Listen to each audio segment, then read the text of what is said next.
Well, the challenge with all of these love languages are, and parents, everybody needs to hear this, is that if you don't fill their love tank, they're probably going to look elsewhere for it to be filled. And even though they don't even know they're intentionally doing that, but they will.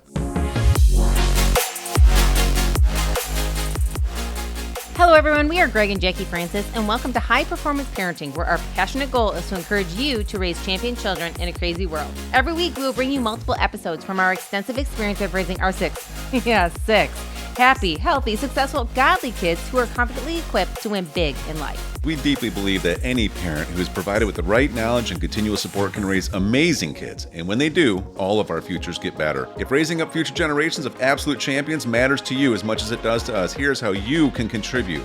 Like and share this podcast with everyone you know. And together, let's embrace this journey of raising champion kids in a crazy world. Hey guys, welcome back to podcast episode number 7. We're super excited to be sharing with you guys again today about the 5 love languages for children. I know that we went over a lot the last couple episodes. Maybe, hey hon, do you want to recap a couple things and go over a few things before we move on to the next love language today? Yeah, sure. Just really quickly, we gave some explanation of what love tanks are. The biggest thing is just making sure that it is really recognized that everyone speaks love and receives love in different languages. I was listening to someone talk about this recently, and they're giving examples about how they are, like if a Russian person was writing a poem to his Japanese bride, right? And now if he came out with like a strong accent, tough sounding Russian poem, she might be like, are you angry? But, then she comes out and maybe she made something and it was a soft and gentle thing. And he's just like, why are you playing with that food instead of just eating it right now? And you can kind of get the idea that it isn't that either one of them were wrong. It's just that they communicate love in a different way. It's kind of a goofy example, but it's like, it is an example to realize that every one of us, every one of your kids, not only communicates, but also receives love in a different way. And when the reality is, if you want to actually be able to be effective with your kids, you want to be able to influence them, you want to have a very strong love connection with them, you have to have a goal. And the goal is that we are going to fight for connection, and we're not going to allow disconnection to last if it does happen.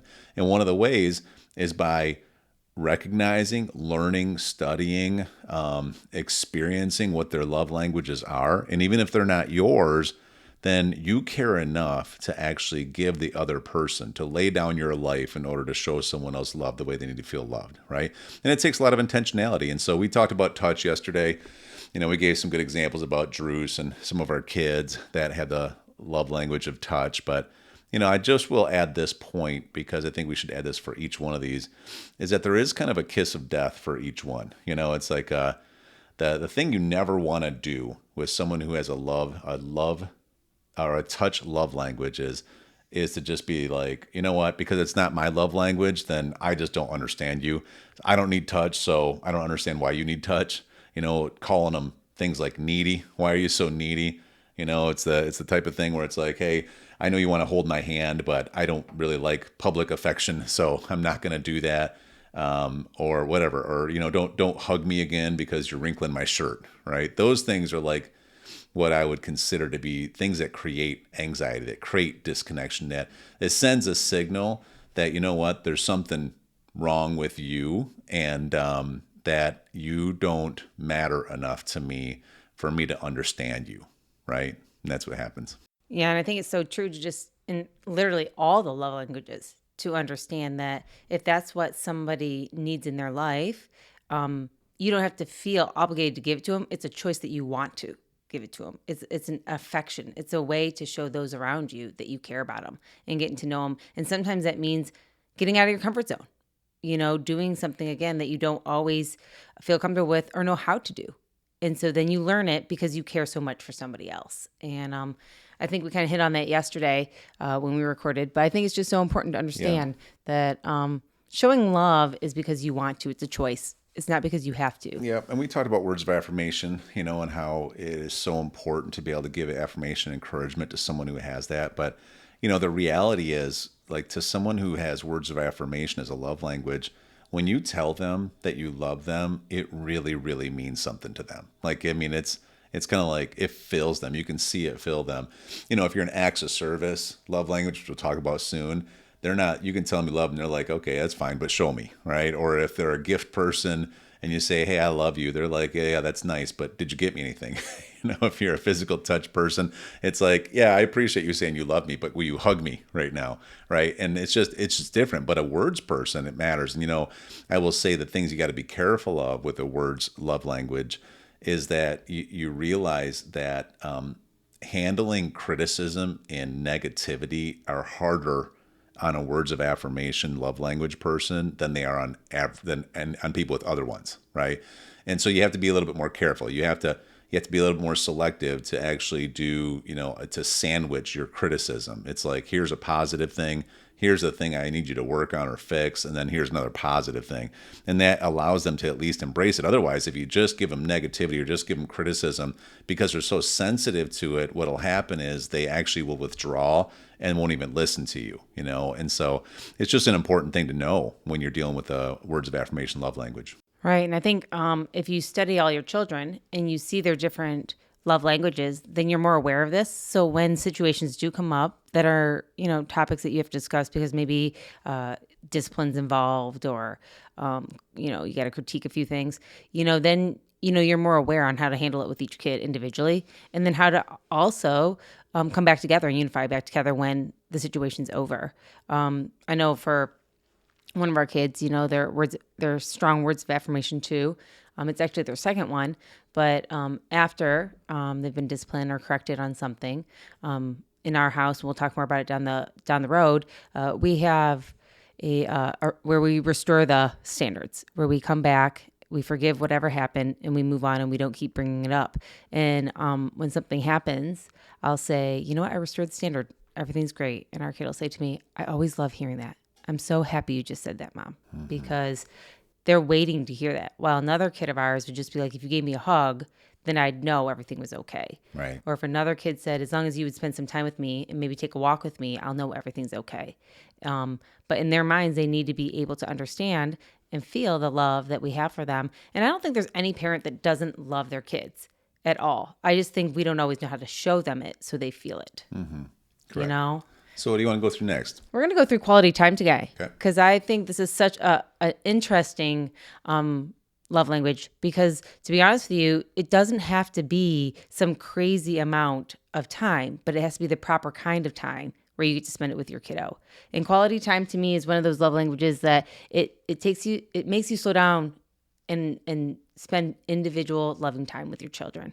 And for those that are quality time, you understand what that means. It doesn't have to mean that you go to a special event together or you went out to a special meal together or that you have to even go do anything huge. Sometimes it's sitting across the table from each other chatting. Sometimes it's coloring with your child. Sometimes it's just sitting reading a book together. Sometimes it's playing Play-Doh with them. Maybe sometimes it's taking a walk with them. It can be bigger things, but it doesn't always have to be that. And it's slowing down enough to look them in the eye, talk to them, hear what's going on in their life, and allowing them to open up to you. And that gives them the time and need they want. Yeah. Yeah. The quality time need is they need to feel interesting to you as a parent, right? I mean, they need to feel that you're engaged and they need to feel that they're valued. They feel loved when you show interest in whatever it is they're talking about or they're doing or they're working on. If they want to go do something out in the yard, they want to go throw a ball or they want to garden with you or they want to go for a walk, it really isn't about the ball throwing and the gardening. It's about the fact that you're going to take some time away from anything else going on in your day and you're just going to be dedicated to just being with me. And it's huge. And like if you ever come across a quality time love language, typically you can walk in a room, like I see this with one of our kids who has this, and can walk in a room you haven't seen them, and it's almost like they'll walk in and they'll have a machine gun of things that they want to tell you about. It's almost like they're thinking, I have so many things that I want to share with you that I want you to know about me right now because I want to feel valued, that they will almost maybe just fire things off without really paying attention to your situation when you walk in the room. You know what I mean? And you have to be aware that this is just part of their love language. So, it has nothing to do with them not caring about you. It just has everything to do with they care how much you value them. And the things that I think you don't want to do, you have to be careful of when it comes to, this love language is when you just choose to just say, I just don't have time or I'm too busy. And that's consistent. That's like the dagger, in their heart. It sends a message that, I'm not interested in what you're talking about, so I'm not interested in you. If they're trying to tell you something, but you're half on your phone, it's like, it's like, I think some people will make the mistake of thinking, oh, we'll spend some quality time. We'll sit down and we'll watch some TV. So we're watching TV in the same room together. But the reality is that's not quality time for a quality time person at all. I can totally relate because I'm a quality time person. We as a family can be all together, and if we're watching I'm not necessarily a TV watcher or a movie watcher or anything like that. And to some, that's like spending time together and they're having fun in the environment. Me, I'm like, so can we go do something that is just one-on-one eye contact, fully allowing me to just express myself. And I see that with a lot of our kids, where it's like many times they want to be able to have that one-on-one individual where you look them in the eye and you are interested in what they're interested in. And sometimes, some of the things that kids are interested in, you might not fully understand. You might not be fully interested in it, but you're interested in your child. Yeah. And so I think that's the coolest thing I see in our family. Our youngest right now, she's 4.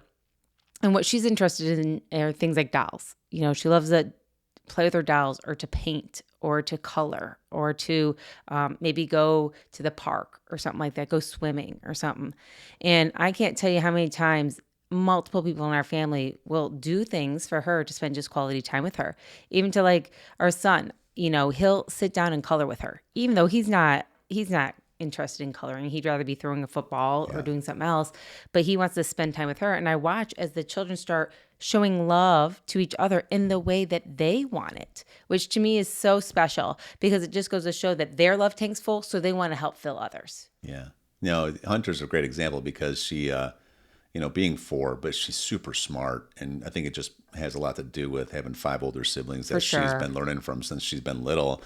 But yeah, I mean, even though she's surrounded by all of us like all the time, it's amazing. If you ever ask her, honey, do you want to just go do this by yourself? And she'll say, no, I don't want to be all by myself. She says, all by myself. I don't want to be all by myself. She says, I don't like to be all by myself, And I'll be like, yes, you do. You like to be, no, I don't. I don't like to be all by myself. Yeah. But even things like she's going to take a nap. She's like, Dad, do you want to take a nap with me? Right. And it's such a perfect example of how like her love language is being around other people. People. She loves being around others, and she loves the quality time with everybody. Yeah. That's her thing. She loves quality time. And in fact, if you ask her, would you rather like maybe go swimming, or would you rather us play together one-on-one and I take a walk with you and swing you on the swing and play one-on-one? She'd be like, I want that. I want to be quality time with everybody. And I think that's what a lot of times when people are quality time people, they don't know how to express themselves that way. We were just interviewing the kids before we started this podcast. Had them all come in the room. We're like, hey, what's your guys' quality time? We asked Abby and she said hers, and we asked Bella, and we went down the list with all of them. All the way through what their Ellie. love language was, Yeah, and then we got to Hunter. We said, Hunter, what's your love language? And she said, quality time and going to the park. Which to me just defines her quality time of what she wants, she's so and that is cute. So her.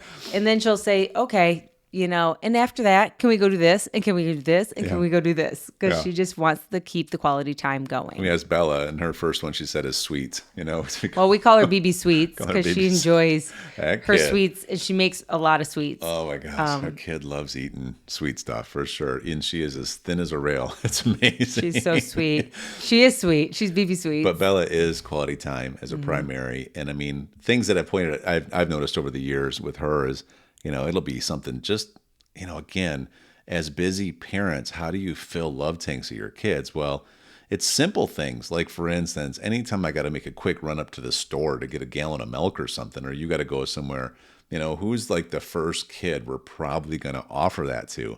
It's going to be Bella. But, because we know that we got to go there anyways. But if I go there and I hold Bella's hand and I let her play our Christian music and choose the songs, and we just kind of talk. And she talks like crazy, and I have to stay off my phone, and I have to just be, Present. present Yeah, you with got to be her. present with But her. it can literally be a 10-minute trip, and she's like a different person Well, because with that quality time. And like, how many times have I asked her? And in our house, it's usually like, hey, I'm going to the store. And Bella's like, Dad, I'll go with you. And I'm like, okay, great. And then I'll have another kid come up. Where are you going? Hey, I want to go. I want to go. I want to go. And if one other kid is going to come, usually she's like, you know what? Maybe I'll just stay home. That's right. Because to her, again, quality time is that, and again, I can so relate to that because that, again, is the importance of understanding you want somebody's undivided attention, even if it's only for 20 minutes. Yeah. It feels like, and I think that that's a perfect example of when you have, like in our situation, multiple children, that when you are going to go do certain things and you haven't had that time to show maybe Bella individual love, you say, no, you know what? So and so and so and so, I'll take you next time. But today's my time with Bella. Mm-hmm. And to make that special to her, because the other kids would come along, they'd have a good time just to come. They're hoping that you'll buy them a candy bar along with whatever else you're picking up and maybe a donut. For sure. But you can feel their love language also doing something else, or I can, vice versa, if one of us aren't with the child that we're trying to spend time with. Yeah. So it's an important one. I love quality time because I just really think it allows all of us to slow down. All of us need to slow down sometimes. We are all moving so fast in today's world. We need to all be able to put our phones down, put our computers down, turn off the noise for a while. And whether, that love language specifically is your child's or not, I think everybody sometimes just needs to put the stuff away for a while and be looking at each other and enjoying real time together. Mm-hmm. So. Well, the challenge with all of these love languages are, and parents, everybody needs to hear this, is that if you don't fill their love tank, they're probably going to look elsewhere for it to be filled. And even though they don't even know they're intentionally doing that, but they will. I mean, I can tell you just with some of these, like even words of affirmation, I'll go up and play basketball. We're down at our Florida home right now.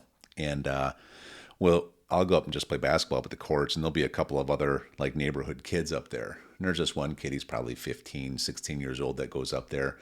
And the first time I was around him, he was kind of acting up a little bit, impressing his other little friends. But, I took a few minutes when we were playing ball, and I'm just like, hey, you did really good on that shot. Or you did really, I just started throwing some words at him. And it was amazing how quickly he literally, you could almost physically see him change. And then he just, of course, now he's like super like engaged with me, and ever since I've done that with him, I've done it every time I've seen him since around. I always make sure I just say a positive thing about him. Like I just saw him walk in the building the other day from the gym when I was there. His name's Sal. And I'm just like, hey, Sal. He's like, hey, what's going on? He's really happy to like see me for a second.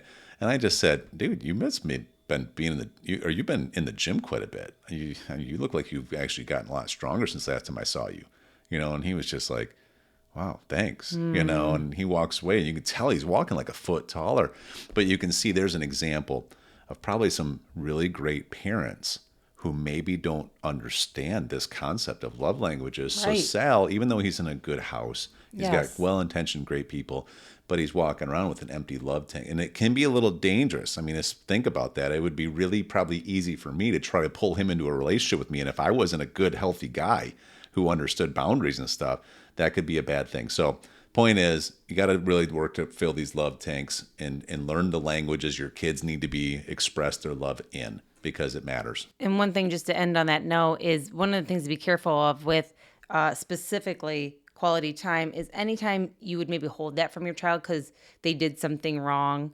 or they let you down or they disappointed you. If you went to silent mode on them or if you started avoiding them, that would be really devastating to them. Just like we talked about physical touch, if you withheld, touching your child or loving your child or giving a hug because you were... Quality time is about, slowing down to appreciate. So if you stopped looking at your child because you were so angry at them, or you stopped talking to them, or you stopped wanting to, have time with them, that would be devastating to them. They would be a whole different person. They would not feel confident in love. And I know that for a fact because whenever arguments happen, people that want quality time naturally want things to kind of go back to how they were before the episode happened. Yeah. Like they just want to know everything's okay. Because can we just go back how it was before? Right. And sometimes they'll even avoid conflicts because they don't want somebody to take away that quality time with them. Yeah. So it's so important to remember that one also. Okay, that's it for today. See you next time. Hey everyone, thanks for listening and thanks for your love and support. We hope that today's episode added tremendous value to you and your family. It would mean so much to us if you would partner with us on our mission of helping parents around the globe raise champion children in this crazy world. To do so, simply take a moment to like and share this podcast with everyone in your network. And we have great news. You get more of us. You can expect new episodes every Monday, Wednesday, and Friday morning. So be sure to consistently tune in with us and enjoy our show. See you next time.